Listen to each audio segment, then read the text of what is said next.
Ang turo tungkol sa panalangin. Minsan ay nananalangin si Jesus sa isang lugar.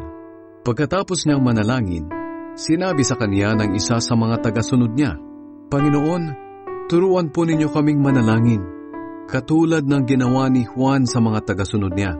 Sinabi ni Jesus sa kanila, "Kapag nananalangin kayo, ganito ang sabihin ninyo, Ama, sambahin nawa kayo ng mga tao. Naway magsimula na ang inyong paghahari. Bigyan niyo po kami ng makakain sa araw-araw at patawarin niyo kami sa aming mga kasalanan dahil pinapatawad din namin ang mga nagkakasala sa amin. At huwag niyo kaming hayaang matukso." Pagkatapos sinabi niya sa kanila, "Halimbawa pumunta kayo sa kaibigan ninyo isang hating gabi at sinabi sa kanya, 'Kaibigan, pahiram naman diyan ng 3 tinapay dahil dumating ang isang kaibigan ko na galing sa paglalakbay at wala akong maihain sa kanya.' Sasagot ang kaibigan mo mula sa loob ng bahay, 'Huwag mo na akong istorbohin. Sarado na ang pinto at nakahiga na kami ng mga anak ko.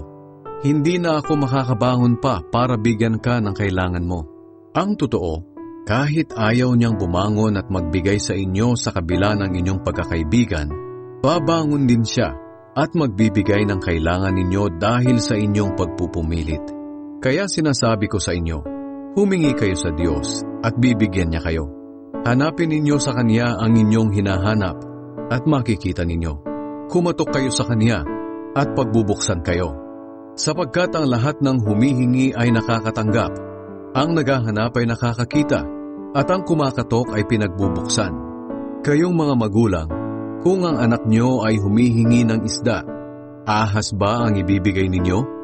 At kung humihingi siya ng itlog, alakdan ba ang ibibigay ninyo? Kung kayong masasama ay marunong magbigay ng mabubuting bagay sa mga anak ninyo, gaano pa kaya ang inyong amang nasa langit? Ibibigay niya ang banal na espiritu sa mga humihingi sa Kanya.